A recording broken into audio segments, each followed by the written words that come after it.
SP ಕಚೇರಿ ಆವರಣದಲ್ಲಿ ಪೇದೆಯಿಂದ ಪತ್ನಿ ಕೊಲೆ.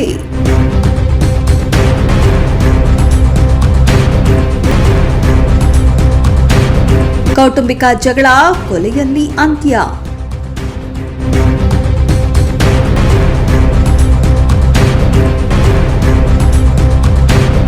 ಪತ್ನಿಯನ್ನೇ ಕೊಂದ ಪೇದೆ.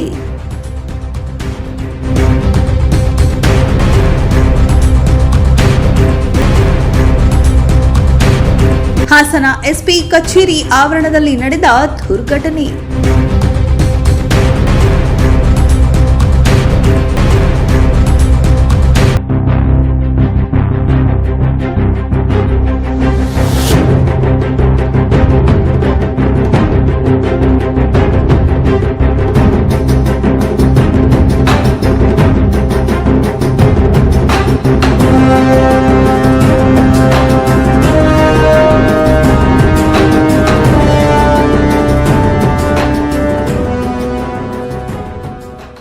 ಎಸ್ಪಿ ಕಚೇರಿ ಆವರಣದಲ್ಲಿ ಪತ್ನಿಯನ್ನ ಇರಿದು ಕೊಂದ ಕಾನ್ಸ್ಟೇಬಲ್.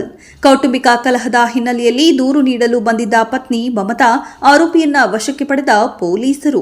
ಹಾಸನದಲ್ಲಿ ಕೌಟುಂಬಿಕ ಕಲಹ ಹಿನ್ನೆಲೆಯಲ್ಲಿ ಎಸ್ಪಿಗೆ ದೂರು ನೀಡಲು ಬಂದ ಪತ್ನಿಯನ್ನ ಪೊಲೀಸ್ ಕಾನ್ಸ್ಟೇಬಲ್ ಪತಿಯೇ ಚಾಕುವಿನಿಂದ ಇರಿದು ಹತ್ಯೆ ಮಾಡಿದ ಘೋರ ಘಟನೆ ಜಿಲ್ಲಾ ಪೊಲೀಸ್ ವರಿಷ್ಠಾಧಿಕಾರಿ ಕಚೇರಿ ಆವರಣದಲ್ಲಿ ನಡೆದಿದೆ. ಶಾಂತಿಗ್ರಾಮ ಸರ್ಕಲ್ ಇನ್ಸ್ಪೆಕ್ಟರ್ ಕಚೇರಿಯಲ್ಲಿ ಕೆಲಸ ಮಾಡುತ್ತಿದ್ದ ಪಿಸಿ ಲೋಕನಾಥ್ ತನ್ನ ಪತ್ನಿಯನ್ನೇ ಹತ್ಯೆಗೈದ ಪಾಪಿ.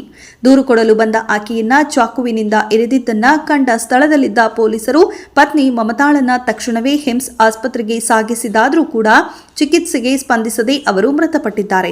ಸದ್ಯ ಪೊಲೀಸರು ಆರೋಪಿ ಪತಿಯನ್ನ ವಶಕ್ಕೆ ಪಡೆದಿದ್ದಾರೆ. ಇನ್ನು ಕಳೆದ 4-5 ದಿನಗಳಿಂದ ಗಂಡ ಹೆಂಡತಿ ನಡುವೆ ಜಗಳ ನಡೆದಿದ್ದರಿಂದ ಇಂದು ಪತಿ ವಿರುದ್ಧ ದೂರು ನೀಡಲು ಎಸ್ಪಿ ಕಚೇರಿಗೆ ಬಂದಿದ್ದ ಪತ್ನಿಯ ಮೇಲೆ ಸಿಟ್ಟಿಗೆದ್ದ ಲೋಕನಾಥ್ ಈ ದುಷ್ಕೃತ್ಯ ಎಸಗಿದ್ದಾನೆ ಎನ್ನಲಾಗ್ತಿದೆ.